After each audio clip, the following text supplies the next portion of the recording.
If you're planning to use Uber or Lyft to get around Washington, D.C., I've got some tips to make it a little easier.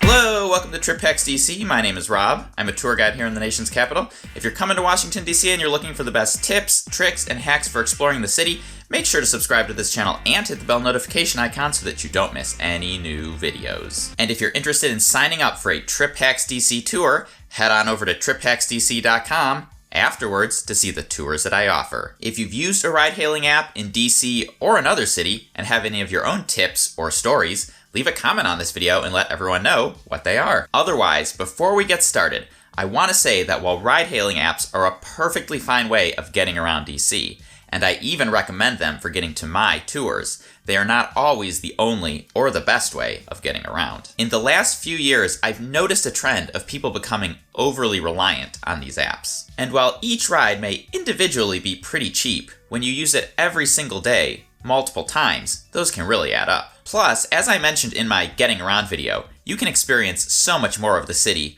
walking around than you can in a tunnel underground or from the backseat of a car. So make sure you've downloaded City Mapper or use Google Maps to make sure you know the best way of getting where you need to go. With all of that said, let's get started. First, understand that there are different options in the Uber and Lyft apps. The first time I used Uber in DC was in 2012. Back then, it was a luxury car service, and you got to choose between two types of cars, a town car or a black SUV. The drivers were professional, licensed limo drivers and were always excellent at their jobs. It wasn't until Lyft launched a little bit later that UberX was born. And Lyft and UberX were kind of the exact opposite of the original Uber service. Regular people driving regular cars at rock bottom prices. These days, Lyft and UberX are available in almost every city in the US and many cities around the world. But many visitors are surprised to find when they arrive in DC how many different choices there are. When you open the Uber app, here's what you'll find. You can use Uber Black, the original town car service, Uber X, regular people driving regular cars, Uber XL, which is like Uber X but with a bigger car. These guys usually have minivans and are good for a big family or group who can't squeeze into a small car. Black SUV is if you want a big car but you also want to ride around in style. Cool is Uber X but shared with strangers. And quick note that this is only an option if you're a solo traveler or with one other person. Taxi is just a regular DC taxi that you book and pay through the Uber app. And then there are these same options that come with car seats, which you might need if you're traveling with a small child. And Lyft has many of these same things, just with slightly different names. So once you've decided what kind of service you want to use,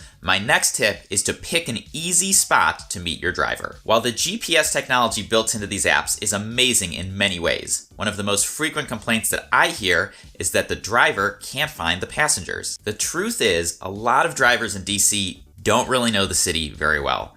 And as a visitor, you're not going to know the city very well either. Letting the app drop a pin on a map and then hoping for the best will often lead to a frustrating experience. Instead, try to find a clear point of reference, a store, a restaurant, a hotel, and then manually type that business name into the app. For example, if I'm in front of the Chipotle on 1st Street Southeast, I can type that into the app rather than assuming that the GPS is going to know exactly where I am. And then, when the driver pulls up on the block but can't find me, I can always call them and say, hey, I'm in front of the Chipotle. And it is a lot harder to do this on a block with no discernible landmarks or businesses. In a really busy area, like after a ball game at Nationals Park, there are actually designated pickup areas that you have to go to find your driver. So make sure to pay attention to the app if you're going to a game or another big event where this is in effect. And my last tip is to avoid using Uber and Lyft during rush hour. In my How to Ride Metro video, I also told you to avoid riding during rush hour. But what I definitely did not intend was to tell you to use a ride-hailing app instead. If you can, just avoid traveling during rush hour if possible, unless your destination is within walking distance. Sometimes it's unavoidable, I get it, but rush hour in DC is just a miserable time of day. On Metro, it's really, really crowded. But sitting in a car can be much, much worse because traffic is really brutal. A ride that might take you 15 to 20 minutes midday could easily take an hour during rush hour. and that is no way to spend your vacation. And that's it. Thank you for watching this video. If you found it helpful, you can subscribe to this channel by clicking on the TripHacks DC logo, which is popping up right now at the bottom of the screen. And if you're coming to DC and want to sign up for a TripHacks DC tour, you can click on the Capitol Dome on the left side of my head. That'll send you over to triphacksdc.com, where you can see all of the tours that I offer. Enjoy your trip!